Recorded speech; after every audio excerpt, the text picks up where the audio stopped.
शरीरावरील जखमा या कालांतरानं बऱ्या होतात, पण मनावर झालेल्या जखमा या शक्यतो लवकर भरल्या जात नाहीत. हे झालं तुमच्या माझ्यासारख्या सर्वसामान्यांच्या बाबतीत. मध्यमवर्गीय माणसं दिवस पुढं सरकवत असतात, पण राजकारणी मात्र या गोष्टीला अपवाद असतात. राजकारणात मनातल्या जखमा जितक्या प्रामाणिकपणे मनापासून जपल्या जातात, तितक्यात शरीरांवर झालेल्या जखमांचे व्रण देखील टिकवून ठेवले जातात. मी हे सांगतोय कारण सातारा जिल्हा सहकारी बँकेची निवडणूक लागली आहे आणि या बँकेमध्ये शिंदे गटाचे शंभूराजे देसाई यांना जेव्हा पत्रकारांनी विचारलं की सातारा डीसीसी बँकेच्या निवडणुकीत तुमची भूमिका काय असेल, तेव्हा शंभूराजेंनी जे उत्तर दिलं ते सध्या राज्यभर चर्चेत आलंय. कारण हे उत्तर देताना शंभूराजेंनी भाजपच्या जयकुमार गोरेंना अप्रत्यक्षपणे इशारा देखील दिला. त्यामुळे शंभूराजेंनी नक्की असं कोणतं उत्तर दिलं आणि ज्यामुळं साताऱ्यातल्या भविष्यातल्या राजकीय घडामोडींवर काय प्रभाव पडू शकतो, डीसीसी बँकेच्या निमित्तानं नक्की साताऱ्यात चाललंय काय, याच गोष्टींवर आपण पुढची काही मिनिटं बोलणार आहोत. नमस्कार, मी Hiwarkar Shashikant. Cut to cut मध्ये तुमचं स्वागत. साताऱ्यातील शासकीय विश्रामगृहात शिवसेनेचे शंभूराजे देसाई यांनी डीसीसी बँकेच्या निवडणुकीच्या पार्श्वभूमीवर माध्यमांशी संवाद साधला. यावेळी सातारा जिल्हा परिषद अध्यक्ष निवडीच्या वेळी महायुती म्हणून निर्णय झाला नव्हता, पण आता जिल्हा बँकेच्या निवडणुकीत तुमची भूमिका, तुमच्या पक्षाची भूमिका काय असेल, असा प्रश्न जेव्हा पत्रकारांनी शंभूराजेंना विचारला, त्यावेळी शिवसेना महायुतीचा भाग म्हणूनच ही बँकेची निवडणूक लढवणार असल्याचं त्यांनी स्पष्ट केलं. तिथंच या उत्तरासोबत शंभूराजेंनी एक दरपोक्ती देखील जोडली. ती म्हणजे सातारा झेडपी अध्यक्षपदाच्या निवडणुकीत माझ्या बोटाला जखम झालेली आणि ती जखम फक्त वरूनच बरी झाली. थोडक्यात या उत्तरावरून सिद्ध होतं की शंभूराजे अजूनही जिल्हा परिषद अध्यक्ष निवडणुकीतील प्रकरण विसरलेले नाहीत. आपल्या उत्तरातून त्यांनी इशारा दिलाय तो भाजपच्या जयकुमार गोरेंना. कारण सातारा जिल्हा परिषदेत मिळवलेल्या यशानंतर जयकुमार गोरेंचा वारूर राज्यभर चौखूर उधळायला लागलेला. त्यानंतर सोलापूरमधील यश, सोलापूर आणि सातारा विधान परिषद निवडणुकीत आपल्या मर्जीतल्या उमेदवारांना तिकीट मिळवून देऊन त्यांना निवडून आणणं आणि त्यानंतर सांगलीमधील मिरज पंचायत समितीत जाहीरपणे भाजपचा उमेदवार किंवा भाजपचा सदस्य इथला पुढचा सभापती असेल असं म्हणणं आणि त्यानंतर अवघ्या काही दिवसात मिरज पंचायत समितीवर भाजपचा सभापती निवडून आणणं असेल.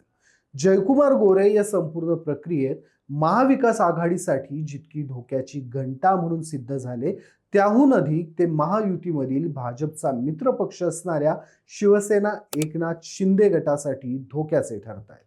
कारण सातारा जिल्हा परिषद अध्यक्ष निवडीच्या वेळी जेव्हा शंभूराजे देसाई जखमी झाले आणि हा प्रश्न विधानसभेत गाजला, दस्तूर खुद्द एकनाथ शिंदेंनी हा प्रश्न सभागृहात मांडलेला. त्यानंतर भाजपकडून शिंदेंना आणि शंभूराजे देसाई यांना मिळालेली वागणूक अद्यापही सर्वसामान्य सातारकर विसरलेला नाहीये.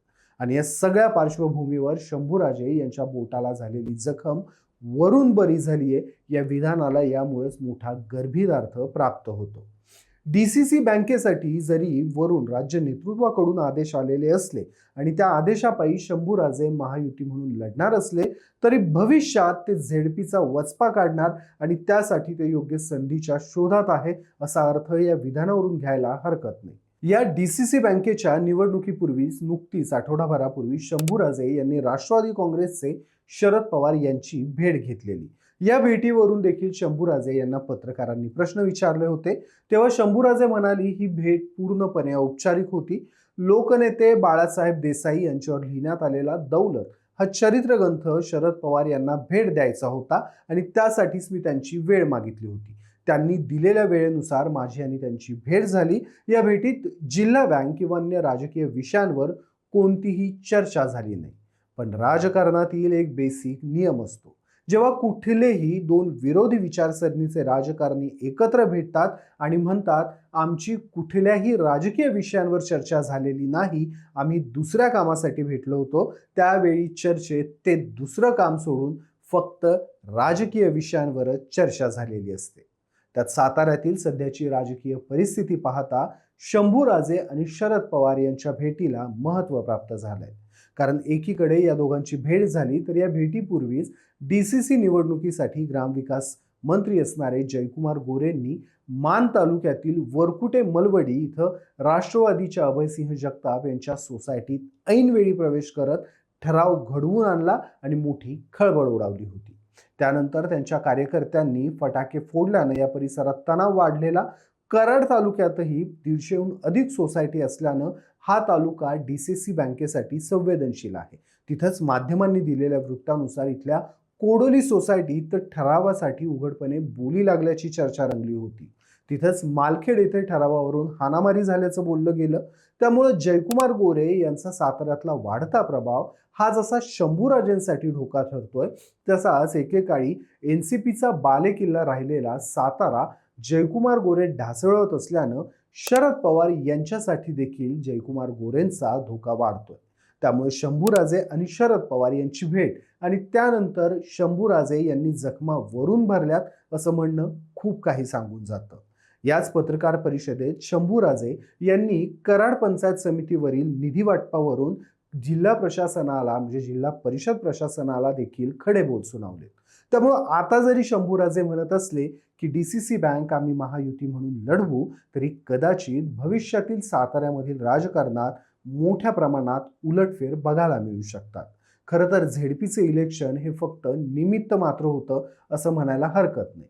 कारण त्यापूर्वी जयकुमार गोरेंची भाषा अहमपणाची असून त्यांच्या डोक्यात सत्तेची हवा गेलेली आहे अशी टीका शंभूराजे देसाई यांनी या इलेक्शन पूर्वीच केली होती. त्यामुळे साताऱ्यात राजकीय भविष्यात काहीतरी अनपेक्षित राजकीय उलटफेर पाहायला मिळू शकतात याची चर्चा सध्या साताऱ्यात रंगली आहे. या सगळ्यांना शंभूराजे देसाई यांनी बोटाला झालेली जखम वरून बरी झाली असं म्हणणं आणि आठवडाभरापूर्वी शरद पवारांची भेट घेणं या दोन गोष्टी कारणीभूत आहेत.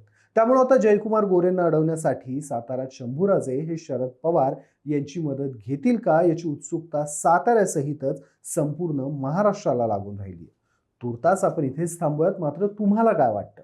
सातारच्या राजकारणात कोणती नवीन राजकीय समीकरणं पाहायला मिळू शकतात? तुमची मतं मला कमेंट्समध्ये आवर्जून सांगा.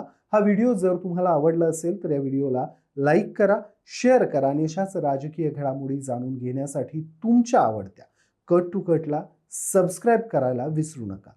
धन्यवाद.